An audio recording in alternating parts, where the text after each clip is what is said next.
Halo semuanya, seneng banget rasanya bisa kumpul dan ngobrol bareng kalian hari ini. Anggap aja ini adalah hari pertama kalian di Laboratorium Data Farmasi. Dan, ya, saya di sini sebagai mentor kalian.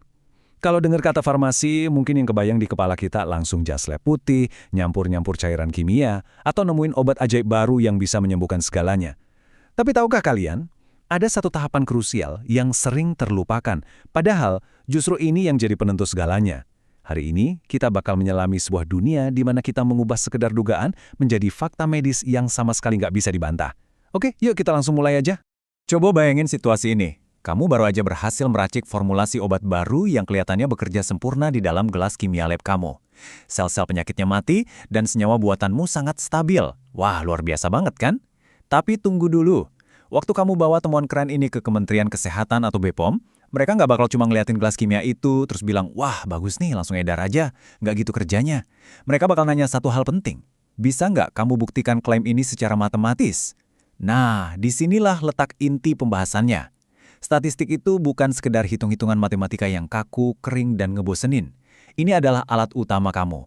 Senjata paling ampuh yang mutlak kamu butuhin buat ngebuktiin kalau senyawa itu beneran efektif dan pastinya aman buat dikonsumsi manusia. Tanpa statistik, obat temuanmu itu ya ujung-ujungnya cuma sekedar sub kimia biasa. Untuk panduan protokol analisis kita hari ini, ada 5 agenda utama. Pertama, konsep dasar. Kedua, kita bahas bedanya deskriptif versus inferensial. Ketiga, prosedur uji hipotesis. Keempat, pemilihan uji statistik. Dan yang kelima, penyajian hasil. Oke, kita langsung masuk ke bagian pertama. Konsep dasar, bahan baku, dan resep. Seperti pekerjaan lab pada umumnya, kita harus paham betul apa bahan dasarnya. Coba deh perhatikan kutipan dari Noether dan Moore ini. Mereka bilang statistik itu adalah ilmu tentang mengumpulkan, mengatur, dan menginterpretasikan fakta-fakta numerik. Ini sejalan banget loh dengan definisi dari US Civil Service Commission yang melihat statistik sebagai teknik buat dapat pengetahuan akurat dari informasi yang sebenarnya belum lengkap. Gampangnya gini deh, data mentah, kayak catatan tekanan darah pasien atau frekuensi detak jantung, itu ibarat bahan baku kimia kita. Terus, statistik itu adalah resep racikannya. Sebagus apapun bahan bakunya, kalau resepnya salah, nggak bakal jadi obat yang manjur kan? Disinilah kita mengumpulkan fakta, menyederhanakan semuanya, dan mengekstrak makna dari kumpulan angka yang tadinya kelihatan ribet banget. Lanjut ke bagian kedua, statistik deskriptif versus inferensial. Setelah tahu bahan dan resepnya, kita harus ngerti skala kerja kita. Di sini kita punya 2 cabang utama, deskriptif dan inferensial.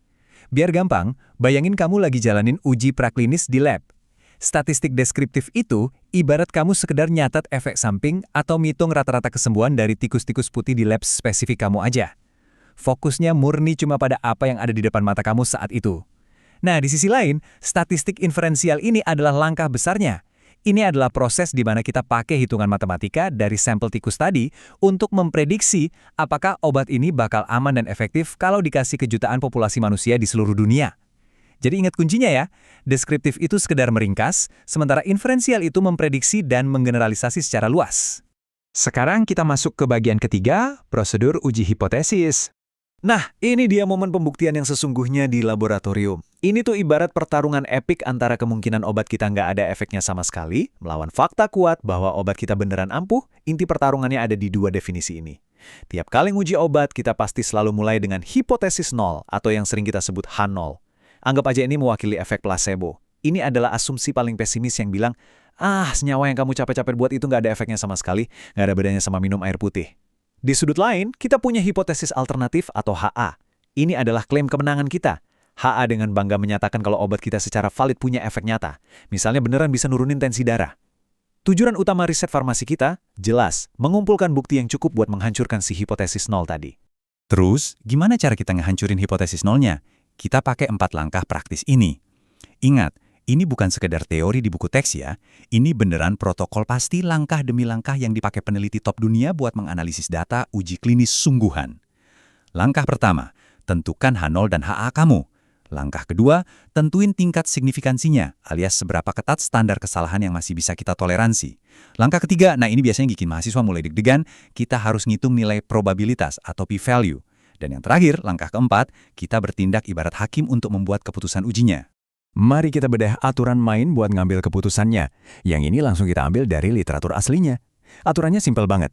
Kalau nilai statistik hasil hitungan kita lebih besar dari parameter atau nilai kritis di tabel, maka H0 rasmi ditolak. Sebaliknya, kalau nilai statistik kita ternyata lebih kecil dari parameter, ya terpaksa H0 diterima.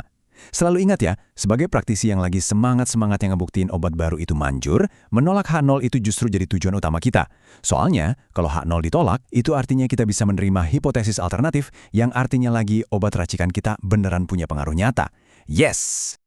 Kita beralih ke bagian 4, memilih uji statistik yang tepat. Pastinya, buat dapat nilai statistik yang akurat tadi, kamu harus milih alat laboratorium yang pas dong. Coba deh perhatiin menu uji statistik yang ada di silabus kita ini. Sebagai mentor, saya mau wanti-wanti nih, jangan sampai salah pilih alat uji. Kalau kamu punya data numerik yang mulus, skalanya jelas, rasio atau interval, dan terdistribusi normal, wah, kamu bisa pakai uji parametrik yang super kuat. Misalnya uji T atau ANOVA untuk ngebandingin rata-rata. Kamu juga bisa pakai korelasi Pearson atau regresi linier. Tapi kita harus realistis. Di dunia farmasi, data pasien itu sering banget berantakan. Atau bentuknya cuma nominal dan ordinal, kayak sekedar kategori sembuh dan nggak sembuh. Kalau kasusnya begini, kamu harus langsung putar setir ke alternatif uji non-parametrik yang jauh lebih fleksibel, kayak uji Chi-square atau Fisher. Hati-hati ya, salah milih alat uji bisa bikin klaim keampuhan obat kamu dianggap nggak sah. Dan tibalah kita di bagian terakhir, bagian 5, menyajikan analisis data. Analisis labnya udah beres, sekarang kita masuk ke tahap final. Gimana caranya mengemas semua temuan ini biar pihak regulator langsung setuju sama penemuan brilian kamu? Dengar ya, dalam nyajiin data ada syarat ketat yang sama sekali nggak bisa ditawar. Grafik kamu mutlak harus ngikutin aturan ini. Pertama, penyajiannya harus klop sama skala pengukuran datanya.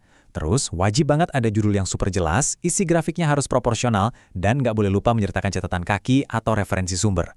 Kenapa sih ini penting banget? Soalnya, presentasi data yang berantakan, membingungkan, atau malah nggak lengkap, itu bisa langsung merusak dan mendiskreditkan penemuan lab kamu sehebat apapun obatnya. Sayang banget kan? Biar kebayang bentuk nyatanya, coba kita lihat contoh tabel ini. Ini adalah tabel distribusi frekuensi yang nunjukin karakteristik responden, kayak umur, pendidikan, dan riwayat kehamilan mereka.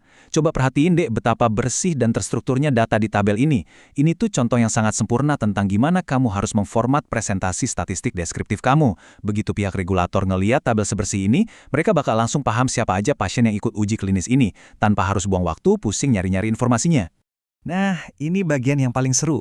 Ini adalah contoh autoprismi dari hasil uji statistik inferensial, yang dalam contoh ini kita pakai uji Chi-square. Kalau kamu jeli lihat di kolom paling kanan ada tulisan asymptotic significance. Nah, itulah si p-value yang sempat kita bahas di langkah uji hipotesis tadi. Barengan sama nilai statistik ujinya dan DF atau derajat kebebasannya, barisan angka inilah yang bakal jadi bukti matematis paling sah dari riset kamu. Output terapi kayak gini nih yang bakal kamu pakai buat berargumen ke dunia. Lihat nih semuanya, p-value saya lebih kecil dari tingkat signifikansi, jadi hipotesis nol resmi tertolak. Ini dia wujud nyata dari bukti inferensial kamu. Gak kerasa, kita udah sampai di kesimpulan dari sesi analisis kita. Teman-teman, pada akhirnya, statistik farmasi itu bukan cuma soal deretan angka rumit di kertas atau sekedar syarat buat lulus mata kuliah. Sebagai calon praktisi, perhitungan kalian secara langsung bakal menentukan apakah sebuah obat layak edar di pasaran atau enggak. Perhitungan yang akurat dan selalu mematuhi protokol itu adalah pelindung utama buat memastikan keselamatan nyawa pasien di luar sana. Jadi ini tantangan dari saya buat kamu di hari pertama lab ini. Akankah kamu sungguh-sungguh menguasai skill analitis ini dan selalu menyajikan data secara tepat demi melindungi pasien-pasien kamu kelak? Bawa dan pikirkan pertanyaan itu saat kamu kembali ke meja kerjamu nanti ya. Terima kasih banyak udah semangat banget join di sesi ini, dan pastinya teruslah belajar.